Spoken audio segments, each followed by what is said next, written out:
Pues buenas noches. Quiero agradecer en nombre de la Feria del Libro de Murcia que estéis acompañándonos hoy aquí. Es el 6º día de feria y no sé ya las veces que lo he dicho, pero que nunca ha dejado de ser más relevante y más importante que ahora. Gracias a todos por participar de esta actividad que propone la feria. Gracias por hacer Feria del Libro de Murcia. Sin vosotros nada de esto tiene sentido, nada sin los lectores y todos aquellos que estáis visitándonos en las casetas. Hoy presentamos Vinci, el pecado de la carne, el último pecado de la carne, o sin carne siquiera. Bueno, y eso que lo leí hace un momento. Me parece, ¿en qué estaré yo pensando? No, es que estoy viendo las medias que lleva y no quiero decir nada. Oye, ¿sabes que todo esto se está grabando? Luego quedó fatal. Buenas noches a todos. Muchísimas gracias por acompañarnos. Muchísimas gracias a Fran por proponernos esta actividad y esta presentación. Pero eres tú, seguro. Gracias, esta es tu feria. El último pecado. Camino. Que no, que es pecado. Vinci, el último camino al infierno. Gracias a todos por hacer Feria del Libro de Murcia.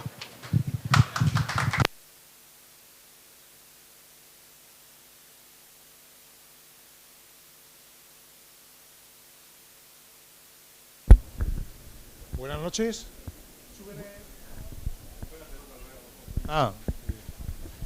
Buenas noches, muchas gracias por asistir a esta presentación. Muchas gracias por asistir a esta presentación en esta plataforma lanzadera de novedades de la Feria del Libro de Murcia. Soy Pedro Diego Gil, un autor del sello editorial Murcia Libro, editorial que es un referente de la literatura en la región y que ha tenido el acierto de publicar la novela que presentamos hoy. Vinci, el último camino al infierno, de Pedro García Jiménez. Pedro García Jiménez es una persona con muchas facetas artísticas que ya tiene una larga trayectoria. Esta noche nos centramos en su vocación de escritor. Ha sido finalista en el Libro Murciano del año 2014 con la novela El Perfil y en el año 2016 publicó la novela de ciencia ficción Ae Renasti, también con la editorial Murcia Libro. Vinci, el último camino al infierno, cuenta una historia ambientada en la Italia renacentista de principios del siglo XVI, donde un horrible crimen desencadena una encarnizada búsqueda de los culpables. Situando estos hechos, el autor inicia un ritmo narrativo muy vivo que conduce capítulo tras capítulo a un trepidante final. La trama se desarrolla desplegando una gran riqueza de personajes, tanto reales como inventados, cuyas acciones, detalladas con el necesario rigor histórico, se describen llenas de fuerza. El desarrollo de los acontecimientos, que se dan de forma sorpresiva, va adentrándonos en un mundo lleno de intrigas. Además, la dinámica de la narración hace que vivamos sorprendentes acontecimientos y que sigamos con pasión intrincadas aventuras, algo que solo consiguen las buenas novelas. La buena prosa es como el cristal de la ventana, decía Orwell, el autor de la famosa Rebelión en la Granja y de la distópica novela 1984.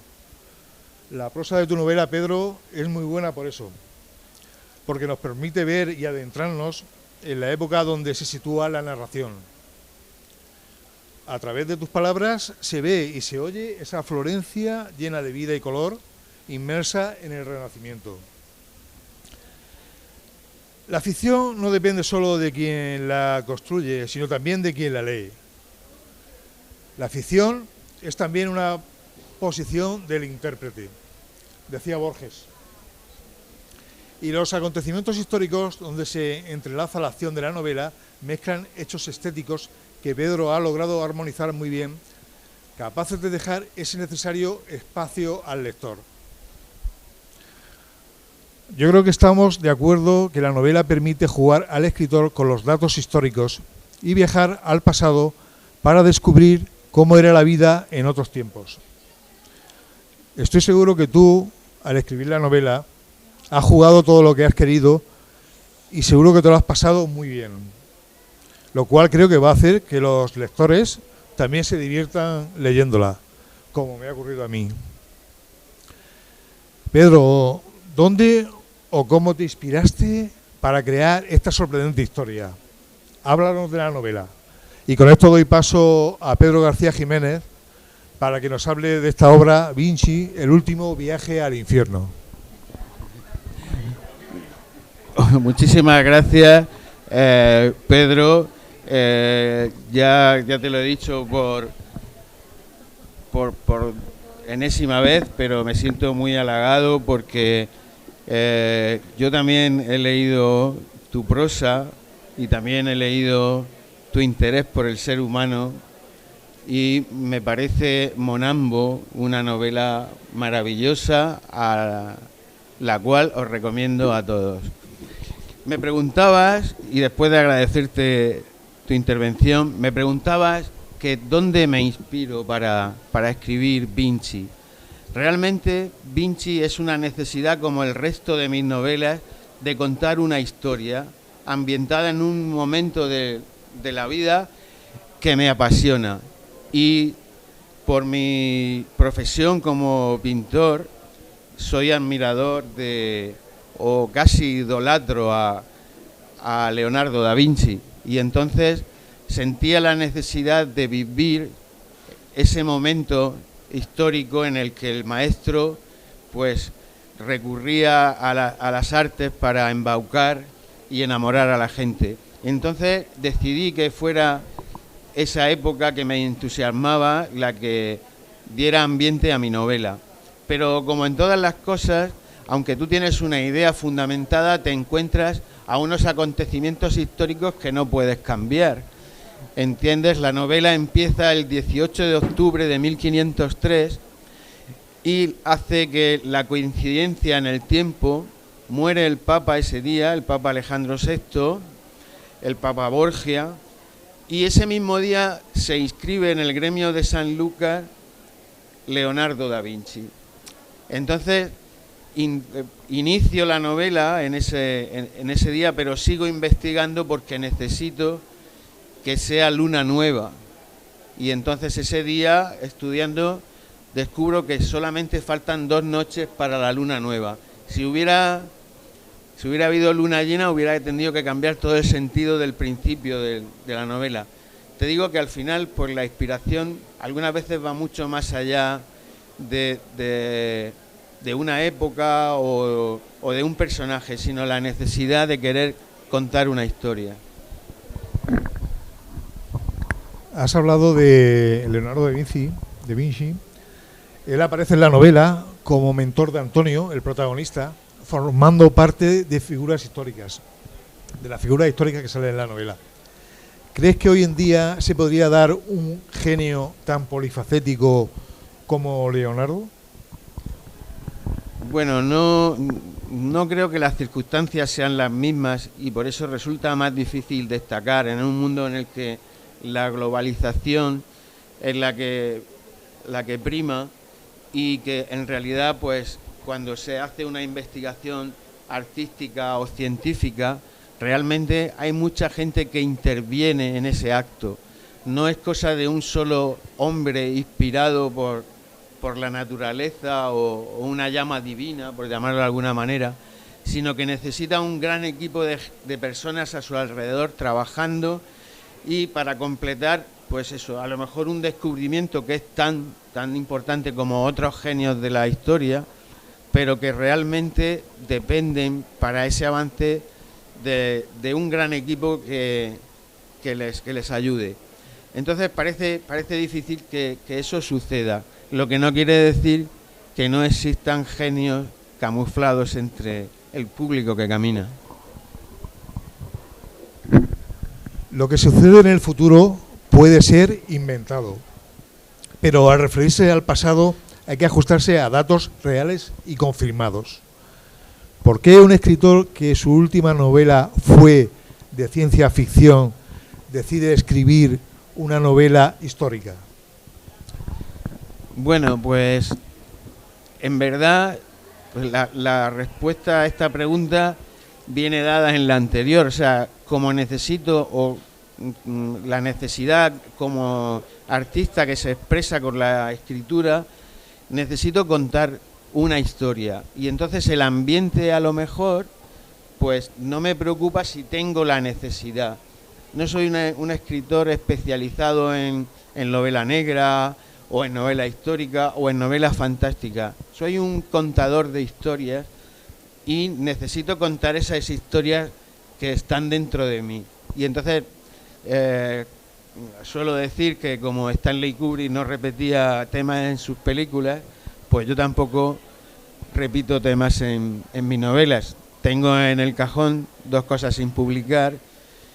Una es una comedia satírica y la última es un cuento muy hermoso.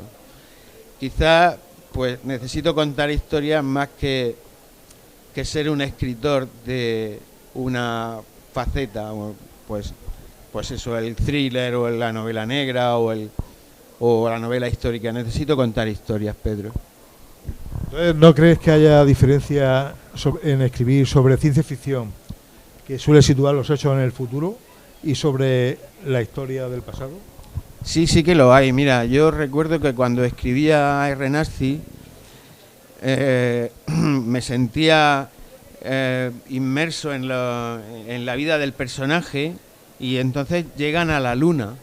Cuando llegan a la luna, yo me metí dentro de ese personaje y pensé, ¿qué sentiría al llegar a la luna? Digo, pues me preocuparía saber cómo huele la luna. O sea, como personaje de ficción que llegara a ese planeta o a ese satélite y pudiera respirar, es decir, ¿a qué huele la luna? Y en la novela puse que olía a ambientador barato. Entonces, realmente no sé cómo huele la luna, pero hay que sentir para escribir. Y no es lo mismo imaginar un mundo que no existe que describir un mundo que conoces.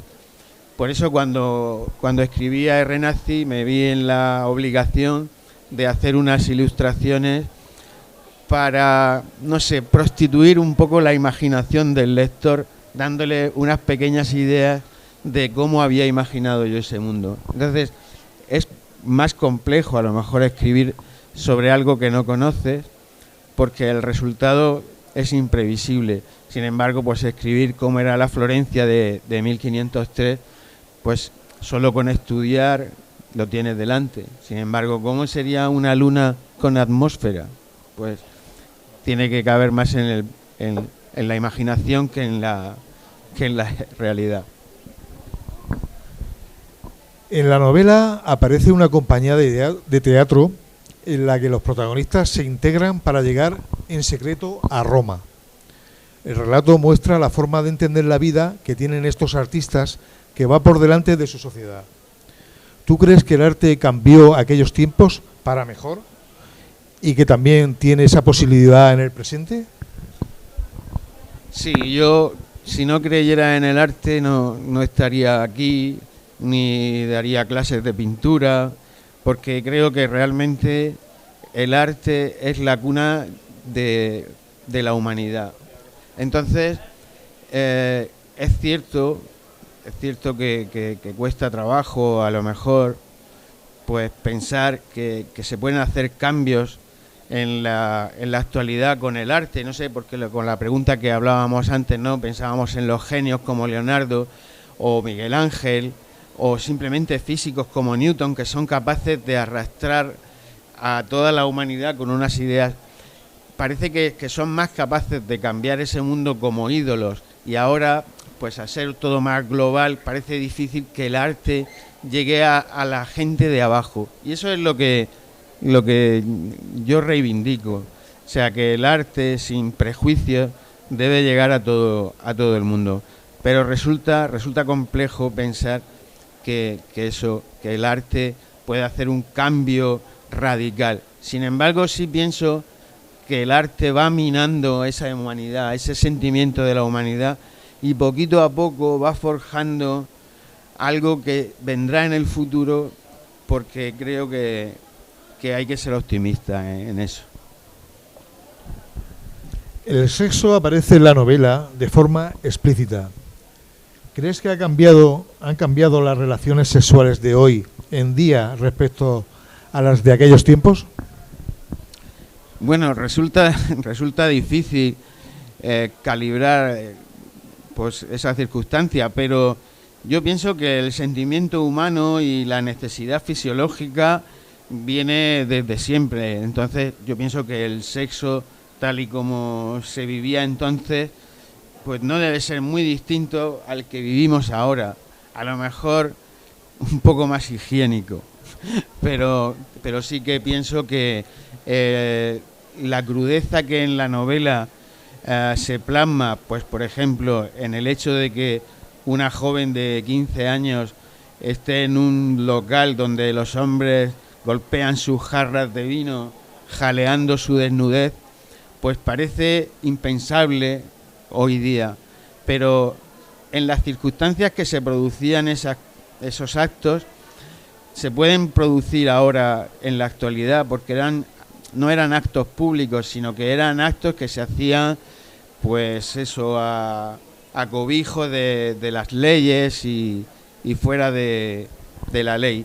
Entonces, yo pienso que eso es intrínseco al ser humano, y la crudeza del sexo como la crudeza de la tortura existen, y si no ponemos remedio seguirá existiendo siempre. En la novela aparece un libro un tanto especial. Háblanos de ese libro. Bueno, es verdad que aparece un libro al cual le tengo mucho cariño, la historia de Roma de Tito Livio. Pues es sabido que en las hogueras de las vanidades se quemaron muchos libros y textos que, pues por desgracia, no han podido llegar a nuestros días. Pero es cierto también que se salvaron muchos textos a través de personas que los rescataron de las llamas y los ocultaron con el riesgo de ser castigados. Entonces, en la novela, pues una Celestina utiliza uno de estos ejemplares de la historia de Roma de Tito Livio, no recuerdo ahora mismo el número, será el 51, y va borrando con lejía de orín de caballo, va borrando lo que está escrito de Tito Livio y escribiendo sus cuitas y sus notas y cuentas que lleva de la prostitución y otras cosas, porque se aprovecha de que nadie sabe leer, y entonces nadie sabe que esos garabatos que ella escribe ahí son sus cuentas. Y es curioso que al final, pues eso, un ejemplar tan hermoso, pues acabe siendo el libro de cuentas de una alcahueta. Pedro, ¿has ido buscando los datos históricos según los has necesitado, o han sido estos los que te han dirigido a ti a la hora de darle continuidad a la recreación de la novela? Una pregunta que es importante. Muy, muy importante. Es cierto que como mi interés es relatar una historia de aventuras ambientada en esa época, recurro a la historia y a personajes de la historia para encontrar un hilo argumental que, paralelamente llevado con unos personajes cotidianos, pues nos presente una historia válida, una historia emocionante, interesante, y que al mismo tiempo vayamos conociendo detalles, pues, de la historia que algunas veces, es cierto, yo desconocía. Pues son detalles muy curiosos. Cuando elijo el momento de comenzar la novela, pues Leonardo es contratado para pintar la batalla de Cascina en el Palacio Vecchio y encarga a un pintor de confianza pues los trabajos menores, por llamarlo de alguna manera, recortar los cartones para ponerlos en el fresco y otras cosas importantes, pero que Leonardo delega. Entonces este pintor de confianza de Leonardo se llama Hernando de los Llanos.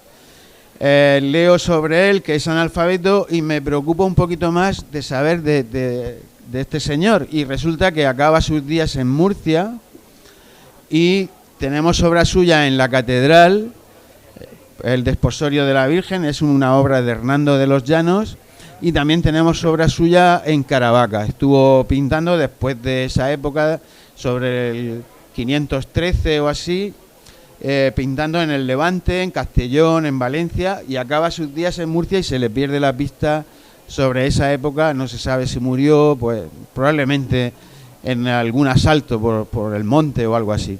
Y es curioso, ¿no? Porque cuando comienzas a estudiar eso, pues no lo sabes.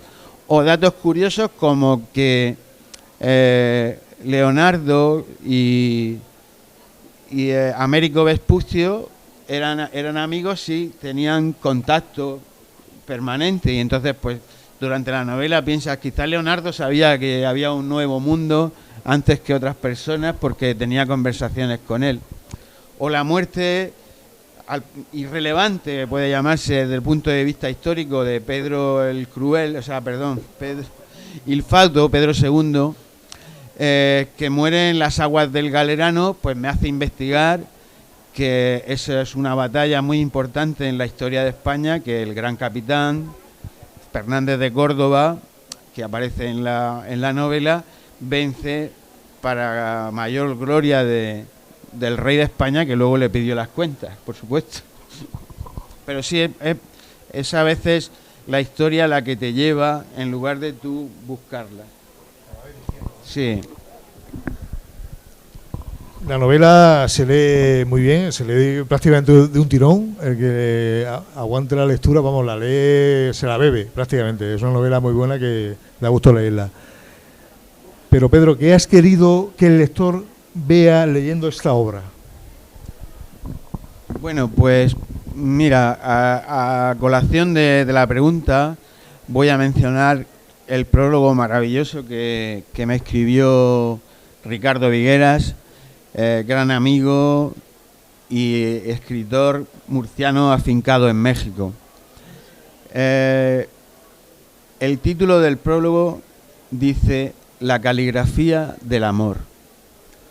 En realidad, en ese ambiente que plasmo en la novela de crueldad diaria, de visceral sufrimiento de los personajes, del momento en el que se vive, de corrupción, de desastre, plantear que contra eso está el amor, la amistad, el amor fraternal o el amor conyugal, y que es lo único capaz de contrarrestar pues esa dureza de la vida de entonces, que no es muy diferente de la que vivimos ahora. Ese quizá es el mensaje intrínseco en la novela, que habla de el amor contra la crueldad. Muy buen mensaje. Pues nada, deciros que la novela es esta y se puede adquirir en la caseta número 8 de Murcia Libro, está en la feria. Y nada, si queréis hacerle alguna pregunta al autor, estáis a tiempo, o si el autor quiere añadir algo más. Pues nada, estoy para lo que deseéis, ahora es el momento, y simplemente agradecer en primer lugar a Pedro, a Fran Serrano, mi editor, a la feria que nos permite pues estar aquí y poder divulgar un poquito nuestro trabajo, y a vosotros por haber acudido a compartir este ratito conmigo. Si tenéis alguna pregunta, si no, pues muchísimas gracias. ¿No tenéis ninguna pregunta para el autor? Yo creo que sería muy interesante que el público supiera por qué han venido vestidos de esa guisa, porque todo tiene una explicación, y además también quisiera que quedara meridianamente claro que no ha sido una imposición de tu editor. Bueno, para exculparte de cualquier responsabilidad, es verdad que puede parecer que solo la idea es solo llamar la atención, y mentiría si dijera que así no voy a llamar la atención. Pero sí tiene una motivación especial, y es que el amor que se siente por el arte no debería tener prejuicios. Aquí o en la calle, en cualquier otro evento, la sensación de ser distinto algunas veces nos imprime muy hondo un sentimiento de culpa por querer ser distintos. Yo soy artista y la gente te califica como el artista, pues quizás el bohemio, el que acude a la feria vestido de mujer, pero realmente